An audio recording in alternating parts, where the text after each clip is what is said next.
Hi guys. Well, we had such a lot of fun reading the last book that we decided to try another one. And since Christmas is bearing down on us, we're going to do a Christmas story.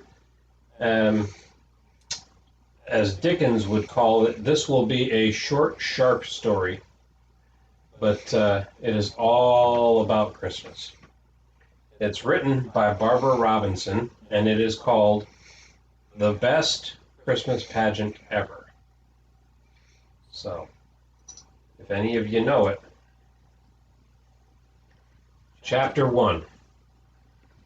The Herdmans were absolutely the worst kids in the history of the world. They lied and stole and smoked cigars, even the girls, and talked dirty and hit little kids and cussed their teachers and took the name of the Lord in vain and set fire to Fred Shoemaker's old broken-down tool house. The tool house burned right to the ground, and I think that surprised the Herdmans, because they set fire to things all the time, but that was the first time they managed to burn a whole building down. I guess it was an accident. I don't suppose they woke up that morning and said to each other, "Hey, let's burn down Fred Shoemaker's old tool house." But maybe they did. After all, it was Saturday, and there wasn't much going on. It was a terrific fire. 2 fire engines and 2 police cars and all the volunteer firemen and 5 dozen donuts sent over from the Tasty Lunch Diner. The donuts were supposed to be for the firemen, but by the time they got the fire out, the donuts were all gone. The Herdmans got them. What they couldn't eat, they stuffed in their pockets or down the front of their shirts. You could actually see the donuts all around Ollie Herdman's middle. I couldn't understand why the Herdmans were hanging around the scene of their crime. Everybody knew they did it. But you'd think they'd have brains enough to get out of sight. One fireman even collared Claude Herdman and said, "Did you kids start this fire smoking cigars in that tool house?" But Claude just said, "We weren't smoking cigars." And they weren't. They were playing with Leroy Herdman's young Einstein chemistry set, which he stole from the hardware store. And that's how they started the fire. Leroy said, "We mixed all the little powders together and then poured lighter fluid around them and set them on fire, because we wanted to see if the chemistry set was any good."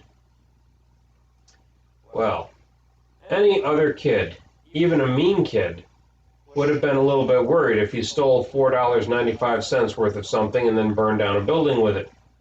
But Leroy was just mad because the chemistry set got burned up along with everything else before he had a chance to make a bomb. The fire chief got us all together. There were probably 15 or 20 kids standing around watching the fire, and gave us a talk about playing with matches and gasoline and dangerous things like that. "I don't say that's what happened here," he told us, "and I don't know what happened here, but that could be what happened, and you see the result. So let this be a good lesson to you." Well, it was a great lesson to the Herdmans. They learned that if there was a fire, there'd be donuts. I guess things would have been different if they had burned down, say, the Second Presbyterian Church instead of the tool house. But the tool house was about to fall down anyway. And all of the neighbors had been pestering Mr. Shoemaker to do something about it because it looked so awful and it was sure to bring rats.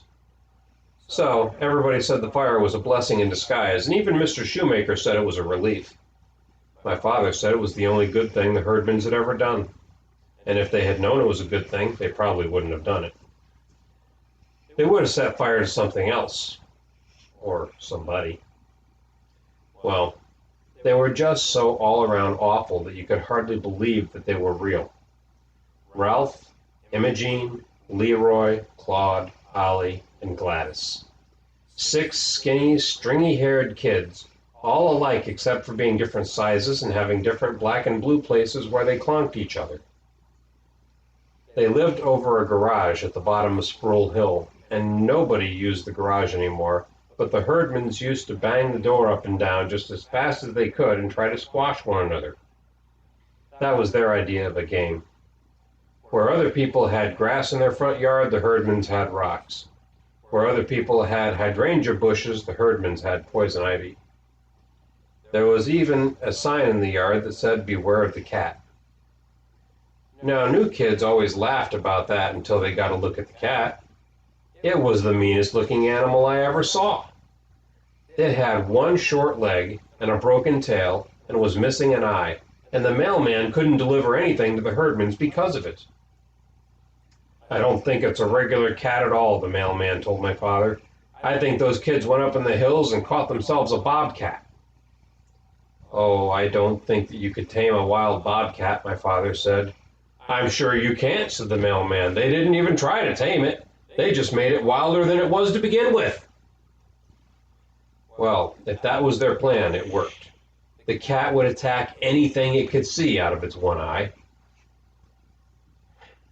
One day, Claude Herdman emptied the entire first grade in 3 minutes flat when he took the cat to show and tell.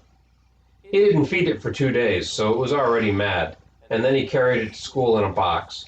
And when he opened the box, the cat shot out right up into the air, people said. It came down on top of the blackboard ledge and clawed 4 big, long scratches all the way down the blackboard. And then it just tore around all over the place, scratching little kids and shedding fur and scattering books and papers everywhere. The teacher, Miss Bindle, yelled for everyone to run out into the hall, and she pulled a coat over her head and grabbed a broom and tried to corner the cat, but she couldn't see with the coat over her head. So she just ran up and down the aisles, hollering, here, kitty, and smacking the broom down whenever the cat hissed back. She knocked over the Happy Family dollhouse and the globe of the world and broke the aquarium full of 20 gallons of water and about 65 goldfish.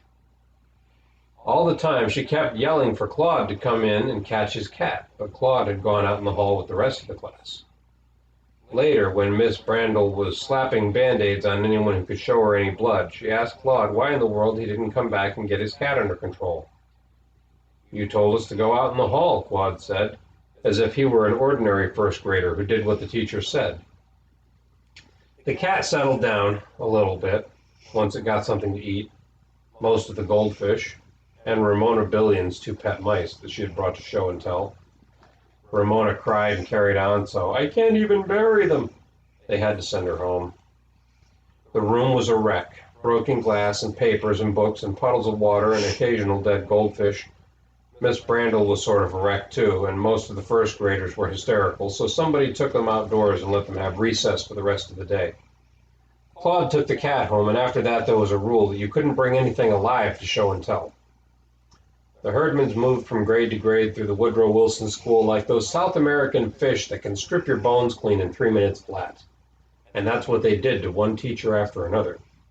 But they never, ever got kept back in a grade.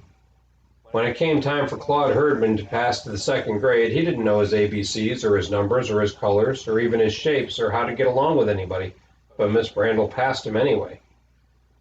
For one thing, she knew she'd have Ollie Herdman the next year, and that was the thing about the Herdmans, there was always another one coming along, and no teacher was crazy enough to let herself in for 2 of them at once. Now, I was always in the same grade with Imogene Herdman, and what I did was stay out of her way. It wasn't easy to stay out of her way. You couldn't do it if you were very pretty, or very ugly, or very smart, or very dumb, or had anything unusual about you. Excuse me, allergies are going nuts. But if you were sort of a medium kid like me and you kept your mouth shut when the teacher said who can name all 50 states, you had a pretty good chance of steering clear of Imogene. As far as anyone could tell, Imogene was just like the rest of the Herdmans. She never learned anything either except dirty words and secrets about people. Twice a year we had to go to the health room and get weighed and measured, and Imogene always managed to find out what everybody weighed. Sometimes she would hang around waiting for the nurse, Miss Hempfile, to give her a Band-Aid. Sometimes she would sneak behind the curtain where they kept the folding cot and just stay there the whole time with one eye on the scales. Why are you still here, Imogene? Miss Hempfield asked. You can go back to your room. I think you better look and see if I've got what Ollie has. What does Ollie have? Imogene shrugged. I don't know. He's got red spots all over him. Miss Hempfield looked at her. What did the doctor say? Well, we don't have a doctor. Imogene began scrunching her back up and down against the medicine cabinet. Well, does Ollie have a fever? Is he in bed? He's in the 1st grade. Right now? Miss Hempfield stared. He shouldn't be in school with red spots. It could be measles or chicken pox or... What are you doing? Scratching my back, Imogene said. Boy, do I itch. The rest of you boys and girls go back to your classroom, Miss Hempfield said. Imogene, you stay right here. So we all went back to our rooms, and Miss Hempfield went to the first grade to look at Ollie, and Imogene stayed in the health room and copied down everybody's weight from Miss Hempfield's records. Your weight was supposed to be a big secret, like what you got on your report card. It's nobody's business what you got on your report card, all the teachers said. And Miss Hempfield said the same thing. It's nobody's business what you weigh. Even the fat kids couldn't find out what they weighed, but Imogene always knew. Don't let Albert Pelfrey on the swing, she'd yell. He'll bust it. He weighs 143 pounds. Last time he weighed 137. So right away everybody knew two things about Albert.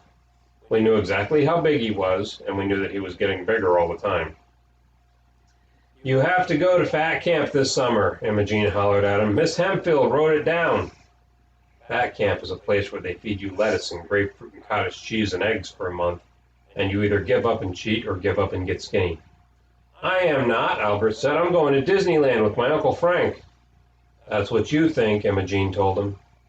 Albert had to believe her. She was always right about bad news. So all year he had fat camp to look forward to instead of Disneyland. Sometimes Imogene would blackmail kids if they had something she wanted, like Wanda Pierce's charm bracelet.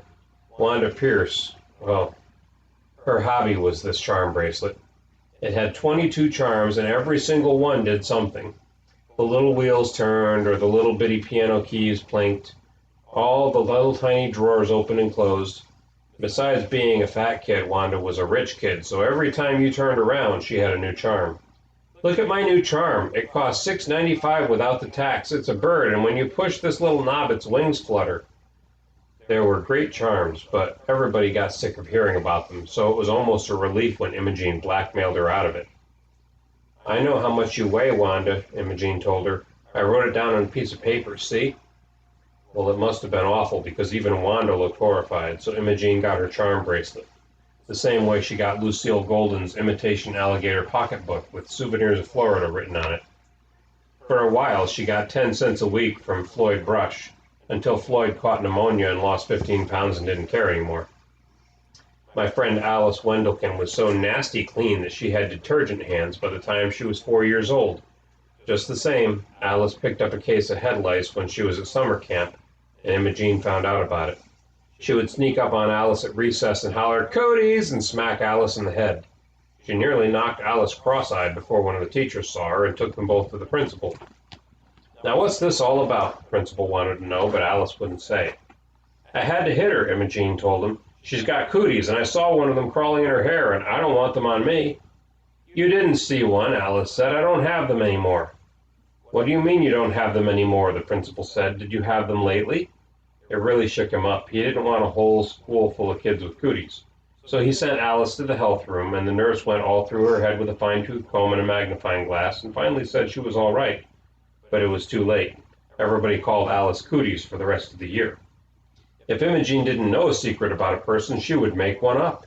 She would catch you in the hall or in the bathroom and whisper, "I know what you did." And then you'd go crazy trying to figure out what it is you did and how she knew about it. There was no good trying to get secrets on the Herdmans because everybody knew all of the horrible things that they did. They didn't care. You couldn't even tease them about their parents or tell them your father's in jail because they didn't care about that. Actually, they didn't know where their father was, because when Gladys was 2 years old, he climbed on a railroad train and disappeared, and nobody blamed him. Now and then you would see Mrs. Herdman walking the cat on a length of chain around the block, but she worked double shifts at the shoe factory and wasn't home much. My mother's friend, Mrs. Phillips, was a social worker, and she tried to get some welfare money for the Herdmans, so that Mrs. Herdman could just work one shift and spend more time with her children. But Mrs. Herdman wouldn't do it. She liked the work, she said. It's not the work, Mrs. Phillips told my mother. It's not the money. She just would rather be at the shoe factory than shut up in a house with those kids. And I can't say as I blame her. So the Herdmans pretty much looked after themselves. Ralph looked after Imogene. Imogene looked after Leroy. Leroy looked after Claude, and so on down the line. The Herdmans were like most big families. The big ones taught the little ones everything they knew. The proof of that was that the meanest Herdman of all was Gladys, the youngest. We all figured they were headed straight for hell by the way of state penitentiary, till they got themselves mixed up with the church, and my mother, and our Christmas pageant. That's chapter 1. These chapters are going to be coming fast and furious. Because it's a Christmas story, we want to get it out in kind of a short time. So we're going to release a chapter a day. So I'll see you tomorrow for chapter 2.